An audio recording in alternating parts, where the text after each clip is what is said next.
आगे देखेंगे आंकिक प्रश्न अपन लेते हैं 10। तो आंकिक प्रश्न 10 कैसे सॉल्व होगा आप देखना इधर 10। तो ये कैसे सॉल्व होगा, एक प्रिज्म का अपवर्तक कोण दिया है ए और प्रिज्म का अपवर्तनांक दिया है cot a/2। तो न्यूनतम विचलन कोण ज्ञात कीजिए, है ना। तो अपवर्तनांक म्यू का मान तो दे दिया cot a/2 और अपवर्तन कोण ए, तो न्यूनतम विचलन कोण ज्ञात करना है। तो प्रिज्म के लिए फॉर्मूला क्या बताया था, sine del minimum plus angle a/2 और साइन एंगल a/2, यही तो बताया था।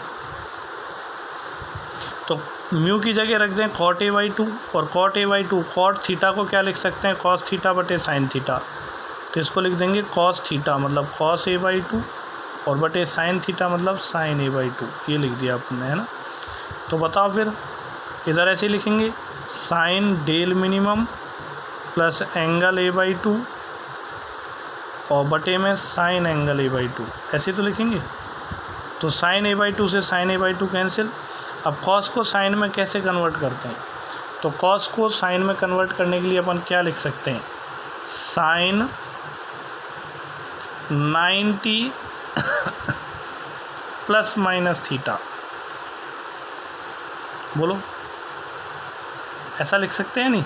और बराबर में क्या हो जाएगा, sine del minimum plus angle a/2। आप समझ पा रहे हो मैंने क्या लिखा है, साइन 90 माइनस थीटा पहले चतुर्थांश में cos थीटा होता है या नहीं, बोलो। और साइन 90 प्लस थीटा तो दूसरे चतुर्थांश में भी साइन धनात्मक रहता है तो cos होता है। तो यहाँ पे अपन थीटा की जगह a/2 लिखेंगे।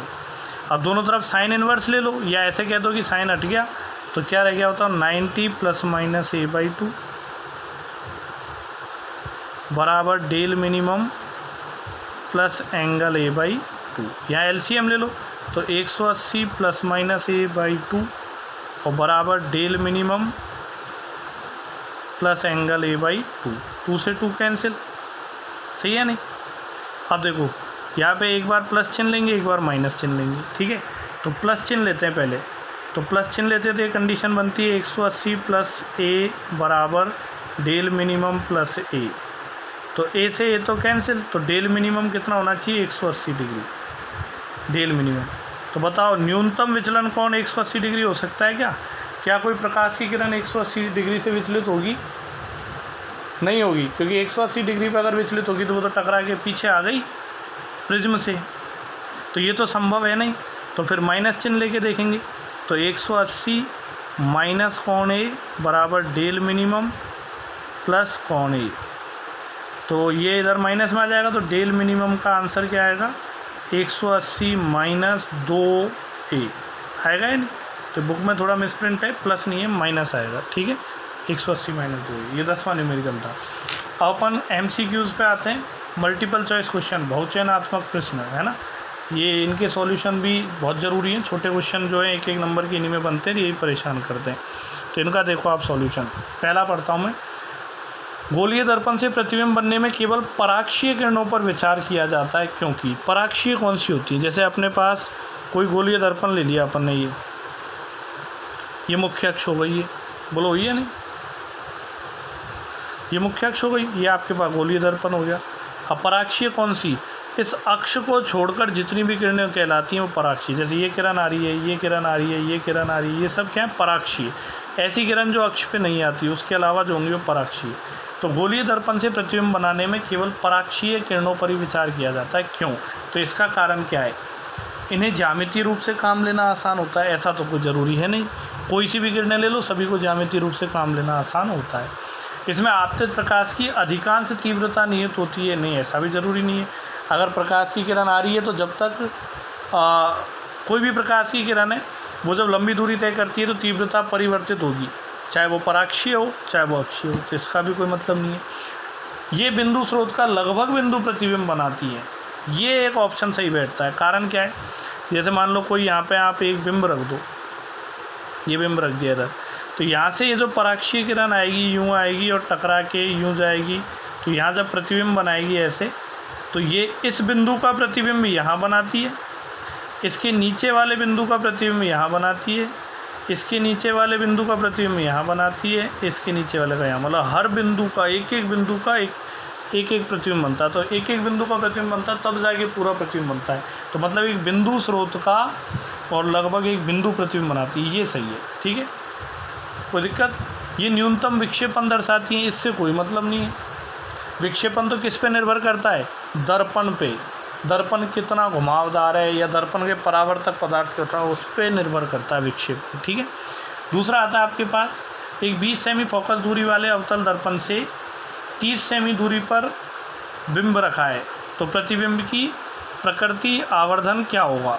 आपको बोल रखा है अवतल दर्पण है, तो अवतल दर्पण की फोकस दूरी अपन ऋणात्मक लेते हैं, तो फोकस दूरी तो हो गई -20 सेमी, और 30 सेमी की दूरी पर बिंब रखा है, तो बिंब की दूरी भी ऋणात्मक लेंगे तो 30 सेमी। अब आपसे पूछा है प्रतिबिंब v निकालना है, v, तो दर्पण सूत्र लगा दें, 1/f बराबर 1/v प्लस 1/u। हल करें, तो इसमें आप मान रख के हल कर सकते हो, बोलो कोई दिक्कत? तो ये रख के बताऊँ मैं, -20 1/v आपको ज्ञात करना है, ठीक है, और 1/u दे रखा आपको, माइनस का हो जाएगा ये प्लस में आ जाएगा, तो 1/v बराबर 1/30 माइनस 1/20। लघुत्तम ले लो, कितना आएगा 60, तो 30 दूनी 60 और 20 थी 60, तो -1/60। तो v का मान आ गया आपके पास -60 सेमी की दूरी। तो प्रतिबिंब कहाँ बनेगा बताओ? -60 सेमी, 60 सेमी की दूरी पर बनेगा। मतलब जैसे आपके पास अगर ये अवतल दर्पण है, ये अवतल दर्पण है, ये वाला, ठीक है, ये इधर बिंब रखा है, तो बिंब की दूरी अगर 30 सेमी है तो प्रतिबिंब कितनी दूरी पर बन रहा है? 60 सेमी। माइनस चिन्ह क्या बता रहा है इधर, प्लस चिन्ह क्या बताता है इधर, तो प्रतिबिंब कितनी दूरी पर बन रहा है बताओ? 60 सेमी की दूरी पर बन रहा है, बोलो बन रहा है नहीं? अब देखो फोकस दूरी कितनी है? 20, फोकस दूरी कितनी है? 20, तो वक्रता त्रिज्या कितनी हो गई बताओ? 40 में इधर बनाऊँ, देखो आप समझना, ये अवतल दर्पण है, ये फोकस दूरी आपको दे रखी है 20, तो फिर वक्रता केंद्र यहाँ होगा, ये कितनी दूरी पर होता है? फोकस दूरी की दुगनी दूरी पर, 40 की दूरी पर, और प्रतिबिंब की दूरी आ रही है 60, मतलब प्रतिबिंब कहाँ बन रहा है? इससे भी आगे, मतलब ये तो F हो गया और ये C हो गया, तो प्रतिबिंब कहाँ बन रहा है? C से P से 60 की दूरी पर बन रहा है, तो C के पीछे बनता है। तो जो प्रतिबिंब C के पीछे बनेगा, जो प्रतिबिंब C के पीछे बनता है वो कैसा होता है बताओ? उसकी प्रकृति क्या होती है? वास्तविक, उल्टा और वस्तु से बड़ा। वास्तविक, उल्टा और वस्तु से बड़ा, बोलो होता है नहीं? ठीक है। आपसे पूछा आवर्धन ज्ञात करो इसी का, तो आवर्धन कैसे ज्ञात करेंगे इसी का बताओ? तो आवर्धन m का फॉर्मूला क्या होता है बताओ? -v/u, ये तो होता है। तो माइनस ऐसे ही v का मान आ गया -60 और u का मान आ गया -30। हल कर दो इसको, तो 2 आ गया -2। तो ऐसे आप इसे हल कर सकते हो, ठीक है। इन्हीं में अगर आगे बढ़ें MCQs में, तो आगे बढ़ें तो आप देखना आगे इसी MCQ में अगर आगे बढ़ते हैं तो तीसरा लेते हैं, अवरक्त किरणों के लिए अपवर्तनांक का मान रहता है। अवरक्त किरणें, अब अगर अवरक्त किरणें क्या होती हैं? देखो विद्युत चुंबकीय तरंगों के लिए, विद्युत चुंबकीय किरणें या तरंगें जितने प्रकार की होती हैं उनके लिए आवृत्ति और तरंग दैर्ध्य के आधार पर एक स्पेक्ट्रम बनाया गया है। स्पेक्ट्रम मतलब उनको जमाया गया है कि इतने से इतनी आवृत्ति की तरंगें अवरक्त तरंगें कहलाएंगी, इतने से इतनी पराबैंगनी कहलाएंगी, इतनी से इतनी जो है वो मतलब अलग अलग तरीके की तरंगें कहलाएंगी, ठीक है। तो अवरक्त तरंगों की बात कर रहे हैं, अवरक्त मतलब लाल किरणें, है ना। तो इनके अपवर्तनांक का मान किसके बराबर होगा? तो अवरक्त किरणें जो होती हैं उनकी तरंग दैर्ध्य लगभग लाल रंग की तरंग दैर्ध्य के बराबर होती है। अवरक्त मतलब रक्त जैसी, मतलब लाल, तो लाल रंग की तरंगों की तरंग दैर्ध्य जो है वो अवरक्त किरणों की तरंग दैर्ध्य के बराबर रहती है। और अपवर्तनांक किस पे निर्भर करता है? अपवर्तनांक किस पे निर्भर करता है बताओ? तरंग दैर्ध्य पे। तो तरंग दैर्ध्य लगभग बराबर है तो अपवर्तनांक भी लगभग बराबर होगा। तो अवरक्त किरणों का अपवर्तनांक लाल रंग की किरणों के अपवर्तनांक के बराबर होगा। ये क्या होता है विद्युत चुंबकीय स्पेक्ट्रम, कैसे इनको जमाते हैं, ये अपन चैप्टर 17 में पढ़ेंगे, अपने सिलेबस में है ये, चैप्टर 17 में पढ़ेंगे अपन, ठीक है। क्लियर है? तो आगे बढ़ते हैं अब। तो आगे आप देखेंगे इसी तरीके से न्यूमेरिकल नंबर 4, पूर्ण आंतरिक परावर्तन होता है, तो ये तो मैंने आपको पढ़ाया अच्छे से, बोलो कब होता है? जब प्रकाश की किरण सघन माध्यम से विरल माध्यम में प्रवेश करती है और क्रांतिक कोण का मान वो आपतित कोण का मान क्रांतिक कोण से अधिक होता है। 5वां, जब एक बिंब अपसारी लेंस से 20 सेमी की दूरी पर रखते हैं तो छोटा प्रतिबिंब बनता है। तो निम्न में से कौन सा कथन अवश्य सही होगा? आप समझना, मैं कह रहा हूँ आपको, क्वेश्चन नंबर 5 है ये, अटपटा सा। क्या कह रहा है क्वेश्चन कि जब एक बिंब अपसारी लेंस से 20 सेमी की दूरी पर रखते हैं, अपसारी लेंस समझते हो? अपसारी लेंस की बात कर रहे हैं, तो अपसारी लेंस ही हो गया ये। इस लेंस से 20 सेमी की दूरी पर एक प्रतिबिंब रखा, एक बिंब रखा, तो ये मान लो कि यहाँ पे 20 सेमी की दूरी पर अपन ने ये रख दिया बिंब कोई ए बी। कितनी दूरी पर रखा है? 20 सेमी की दूरी पर रखा है, ठीक है। अब पूछा है तो छोटा प्रतिबिंब बनता है, तो प्रतिबिंब तो हमें पता है छोटा ही बनता है। इसका कैसे पता है? एक प्रकाश की किरण मुख्य अक्ष के समांतर जाएगी, जो ऐसे अपसारित हो जाएगी, तो पीछे आगे कहाँ मिलेगी बताओ? जो मुख्य अक्ष के समांतर आती है वो फोकस पे मिलती है, एफ मिलेगी है ना। और दूसरी प्रकाश की किरण जो है ये वाली, ये कहाँ से जाएगी बताओ? प्रकाशिक केंद्र से, ओ से, तो दोनों का प्रतिच्छेद यहाँ होगा, तो ये प्रतिबिंब यहाँ बनेगा। बोलो बनेगा या नहीं? प्रतिबिंब यहाँ बन गया। अब पहला देखो, प्रतिबिंब उल्टा है, बताओ प्रतिबिंब उल्टा है क्या? वस्तु की तुलना में सीधा है, तो ये तो गलत हो गया। प्रतिबिंब वास्तविक है? नहीं, प्रतिबिंब आभासी है। जो वस्तु की ओर इस तरफ बनते हैं वो सब क्या होते हैं बताओ? आभासी होते हैं। या ऐसे ध्यान रख लो कि अवतल लेंस से जो प्रतिबिंब बनता है वो कैसा होता है बताओ? आभासी होता है, ठीक है, कोई दिक्कत? आगे, प्रतिबिंब की दूरी 20 सेमी से अधिक होनी चाहिए, क्या बताओ? ये जो प्रतिबिंब है इसकी दूरी 20 सेमी से अधिक हो सकती है? नहीं हो सकती, 20 सेमी तो यहाँ तक है, तो ये तो अधिक हो ही नहीं सकती, तो ये भी गलत हो गया। तो चौथा सही है, लेंस की फोकस दूरी 20 सेमी से कम होनी चाहिए। अब देखो ये लेंस है, इसकी फोकस दूरी यही तो होगी, और ये जो फोकस दूरी आपको दिखाई दे रही है 20 सेमी से कम दिखाई दे रही है, तो इसका आंसर क्या आएगा? द, ठीक है। छठा देखो, +6 डायप्टर शक्ति वाला एक उत्तल लेंस -4 डायप्टर शक्ति वाले एक अवतल लेंस के संपर्क में रखा है, तो संयुक्त लेंस की फोकस दूरी एवं प्रकृति क्या होगी? यह अभी आपको बताया था पिछले न्यूमेरिकल में, है ना। संयुक्त लेंस की फोकस दूरी, पहले संयुक्त लेंस की शक्ति निकाल लो, P = P1 + P2, +6 और -4, तो 6 - 4 2 डायप्टर हो गई। और फोकस दूरी निकालनी है तो 1/f = 2 डायप्टर। देखना अब f करेंगे तो 1/2, लेकिन ये आंसर आएगा मीटर में, सेमी में बदलेंगे तो कितना आएगा? 50 सेमी। कैसा आया? धनात्मक। तो धनात्मक फोकस दूरी किसकी होती है? उत्तल लेंस की, ठीक है। क्वेश्चन नंबर 7, एक समबाहु प्रिज्म में से एक प्रकाश की किरण इस प्रकार गुजरती है कि उसका आपतन कोण निर्गत कोण के बराबर है, ठीक है। 7वां बोला है कि आपतन कोण, ये प्रिज्म में आपतन कोण निर्गत कोण के बराबर है, ठीक है। तो तथा यह प्रत्येक कोण प्रिज्म कोण का 3/4 है। अब समबाहु त्रिभुज से बनी प्रिज्म है, तो प्रिज्म कोण कितना हो गया? 60 डिग्री, और ये प्रत्येक कोण प्रिज्म कोण का 3/4 है, तो आई और ई का मान क्या हो गया? 60 का 3/4, मतलब 3/4 × 60, तो कितना आ गया? 45 डिग्री आ गया ये, ठीक है, ओके। तो विचलन कोण कितना होगा? तो विचलन कोण का फॉर्मूला डेल मिनिमम बराबर, बताओ विचलन कोण कितना होगा, ये पूछा आपसे। तो विचलन कोण का फॉर्मूला क्या होता है? I + E - A, यही तो होता है। बीच में कहीं आया था I + E - A, यही तो था। तो I कितना हो गया बताओ? 45 + 45 और -60, तो कितना आ जाएगा बताओ? 30 डिग्री। प्रिज्म की डेरिवेशन बताया था, विचलन कोण का फॉर्मूला ऐसे निकालते हैं।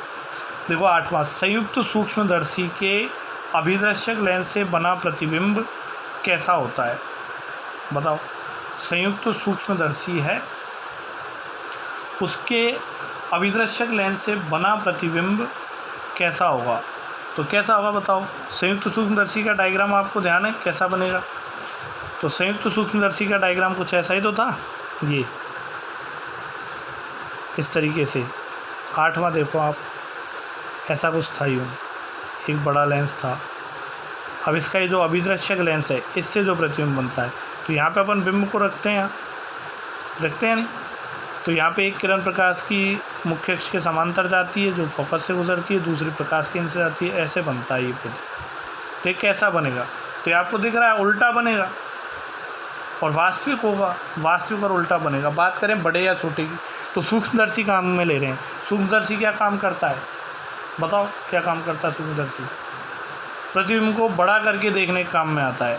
तो बड़ा कैसे होगा बताओ, कि पहले तो इससे ये जो बिंब है इसका पहला प्रतिबिंब जो है वो इससे बड़ा बने और फिर दूसरे लेंस से और भी बड़ा बने। यही तो बताया था, एक फार्मूला था m बराबर MO गुणा ME, मतलब इस लेंस का आवर्धन, अभिदृश्यक लेंस का आवर्धन और गुणा नेत्रिका लेंस का आवर्धन, इतने गुणा बड़ा बनेगा। ठीक है, तो कहने का मतलब हम बड़ा प्रतिबिंब बनाना चाहते हैं, तो हम चाहते हैं कि पहले ये जो बिंब रखा है उससे पहला प्रतिबिंब बड़ा बने और फिर दोबारा अपवर्तन के बाद जो अगला बने वो और भी बड़ा बने। तो ये प्रतिबिंब कैसा बनना चाहिए, बड़ा बनना चाहिए। ठीक है, तो वास्तविक और बड़ा, क्योंकि अपन बड़ा प्रतिबिंब देखना चाह रहे हैं, तो इसका आंसर आएगा द। फिर 9वां देखो आप, एक अपवर्तनांक दिया है ये 1.47 अपवर्तनांक के कांच के किसी उभय उत्तल लेंस को किसी ध्रुव में डुबोया जाता है, तो ये समतल सीट की तरह व्यवहार करता है। उभय उत्तल लेंस ऐसा और उभयनिष्ठ मतलब दोनों सत्य जिस, इसको एक द्रव में डुबो दिया, यहाँ कोई द्रव भरा है मान लो, इधर इस द्रव में डुबो दिया अपन ने, तो ये एक समतल सीट की तरह व्यवहार कर रहा है। समतल सीट मतलब सब कुछ एक जैसा है। तो सब कुछ एक जैसा कब हो सकता है, जब ये पूरा माध्यम एक ही हो। पूरा माध्यम एक ही हो मतलब जो अपवर्तनांक लेंस का है वही अपवर्तनांक किसका होना चाहिए, द्रव का। अगर दोनों का अपवर्तनांक समान है तो ये एक ही माध्यम हो गया, तो ये समतल सीट की तरह व्यवहार करेगा। तो अगर समतल सीट की तरह व्यवहार करता है तो इसका मतलब जो लेंस के कांच का अपवर्तनांक है वो उस माध्यम के अपवर्तनांक के या द्रव के अपवर्तनांक के बराबर है। ठीक है, ऐसी अगर अपन बात करें 10वां ले अपन, किसी प्रिज्म के न्यूनतम विचलन कोण का मान उसके अपवर्तनांक कोण के बराबर है। न्यूनतम विचलन कोण डेल मिनिमम और प्रिज्म का अपवर्तनांक कोण जो होगा वो ए, तो ये दोनों बराबर हैं, डेल मिनिमम और एंगल ए बराबर हैं। यदि प्रिज्म के पदार्थ का अपवर्तनांक हो कितना होना चाहिए ये पूछा है। अगर ये बराबर है तो कितना होगा प्रिज्म के पदार्थ, तो प्रिज्म के पदार्थ के अपवर्तनांक का फॉर्मूला म्यू बराबर sine del minimum plus angle a/2 और साइन एंगल a/2, ये तो लगाते हैं फॉर्मूला। अब अपन को बोला है कि ये बराबर है, तो डेल मिनिमम की जगह भी क्या लिख देंगे a, तो a प्लस a कितना हो जाएगा बताओ, a plus a 2a, 2a को 2 से डिवाइड करें तो a, तो साइन a/साइन a/2 ये आ गया आपके पास, बोलो आया है नहीं। अब बात करते हैं, एक फार्मूला होता है साइन 2 थीटा, साइन 2 थीटा का फॉर्मूला होता है 2 साइन थीटा कॉस थीटा, ये फार्मूला होता है 2 साइन थीटा कॉस थीटा। ठीक है, तो अगर यहाँ पे अगर साइन थीटा का ही लगाना चाहें तो यहाँ पे क्या हो जाएगा 2 साइन थीटा की जगह क्या आ जाएगा θ/2 और कॉस θ/2 आधा हो जाता है। तो यहाँ साइन ए का फॉर्मूला लगाएं इसमें, तो म्यू बराबर 2 साइन a/2 कॉस a/2 और बटे साइन a/2, बोलो सही है नहीं। तो साइन a/2 से साइन a/2 कैंसिल, तो म्यू आ गया 2 कॉस a/2। तो इधर बताता हूँ मैं, इस तरफ इस पेज पे देखें आप, म्यू का मान आपके पास आ गया म्यू बराबर 2 कॉस a/2, ऐसा हो गया 2 कॉस a/2, बोलो हुआ है नहीं। अब आपको पता करना है कि ये म्यू का मान कहाँ मिलेगा, किस किस के बीच में मिलेगा। ठीक है, तो म्यू का आप पता करो अधिकतम मान कितना हो सकता है, तो म्यू का मान कॉस थीटा पर निर्भर करता है और कॉस थीटा का अधिकतम मान कितना होता है 1, कॉस थीटा का अधिकतम मान होता है 1। हम देखा 0 डिग्री से 90 डिग्री तक जाए तो कॉस 0 का मान 1 मिलता है, बाकी सबके मान क्या मिलते हैं, छोटे मिलते हैं अपन को। तो अधिकतम मान तो 1 होगा, तो कॉस थीटा का अधिकतम मान रख दें, तो म्यू जो अधिकतम आएगा, अधिकतम वो अधिकतम कितना आएगा बताओ 2, अधिकतम कितना आएगा बताओ 2, मतलब म्यू का मान अधिकतम 2 हो सकता है। ठीक है, तो एक बात तो क्लियर हो गई, म्यू का अधिकतम मान 2 हो सकता है। अब म्यू का न्यूनतम मान क्या हो सकता है, कम से कम कितना हो सकता है, बोलो। तो कम से कम कितना हो सकता है म्यू का, है ना। तो कम से कम कितना हो सकता है म्यू का मान, ये देखना है। तो देखो अब कॉस थीटा का न्यूनतम मान कितना होता है बताओ, 0। कॉस थीटा का न्यूनतम मान कितना होता है बताओ, 0। बोलो होता है नहीं। और 0 कितने पे होता है, 90 डिग्री पे, बोलो होता है नहीं। तो अगर 90 डिग्री की बात करें अपन, अगर ये 90 डिग्री पे होता है तो a/2 का मान कितना होना चाहिए, 90। तो a का मान कितना हो जाएगा, 180। कॉस 90 का मान 0 होता है। न्यूनतम मान की बात करें, कॉस थीटा का न्यूनतम मान 0 धनात्मक लेना है, क्योंकि अपवर्तनांक धनात्मक होता है, ऋणात्मक नहीं होता है। तो कॉस थीटा का न्यूनतम मान धनात्मक में कितना होता है बताओ, 0 होता है नहीं। और अगर 0 रखें तो a का मान 180 हो जाए। तो क्या प्रिज्म कोण 180 हो सकता है, नहीं हो सकता। ठीक है, तो अपन आइडिया नहीं लगा सकते, थोड़ी गड़बड़ आ रही। तो अपन यहीं से पता लगा लो कि अधिकतम मान 2 हो सकता है। तो ऑप्शन चेक कर लो आप, जो ऑप्शन दिए हैं उसमें। तो ऑप्शन देखो, पहला ऑप्शन है √2 और 2 के बीच में, मतलब √2 से बड़ा और 2 से छोटा, मतलब सही है। 1 से कम ये तो हो ही नहीं सकता, 1 से कम इसमें संशय, देखते हैं अभी। 2 से अधिक नहीं हो सकता, तो से ऑप्शन तो गलत है, 2 से अधिक तो हो ही नहीं सकता। √2 और 1 के बीच में नहीं हो सकता, क्योंकि म्यू का अधिकतम मान 2 आ रहा है। तो अधिकतम मान 2 आ रहा है, तो √2 और 1 के बीच में तो नहीं हो सकता, 1 से भी बड़ा हो सकता है। तो द गलत हो गया, से भी गलत हो गया, क्योंकि 2 से अधिक नहीं है ना। अब ए और ब की बात करें, है ना। तो ए और ब की यदि बात करें तो एक तो ऑप्शन आता है 1 से कम। 1 से कम हो सकता है क्या, अपवर्तनांक हो कितना हो, 1 से कम नहीं, अधिकतम 2 आ रहा है। तो प्रॉपर नहीं है ये, 1 से कम हो भी सकता है और नहीं भी हो सकता, क्योंकि अधिकतम 2 है तो 1 से ज़्यादा भी हो सकता है। तो बेस्ट जो आंसर बैठेगा वो कौन सा बैठेगा बताओ, √2 और 2 के बीच में। निरीक्षण विधि से अपन ने किया, √2 और 2 के बीच में बैठेगा, है ना। दूसरा तरीका अगर अपन चाहें तो दूसरा एक ऐसे ही आइडिया लगा के कह सकते हैं कि जो प्रिज्म कोण है ना, प्रिज्म कोण, इसका अधिकतम मान जो है वो 90 डिग्री कर सकते हैं अपन। तो 90 करते हैं तो 90/2 45, और cos 45 का मान 1/√2, √2 से इसको काटा तो √2 आ जाएगा। ऐसा भी कर सकते हैं भाई, निरीक्षण विधि से सही है कि अधिकतम मान 2 होगा, तो ए आंसर आएगा। ठीक है, तो इस वीडियो में इतना ही, बाकी अगले में।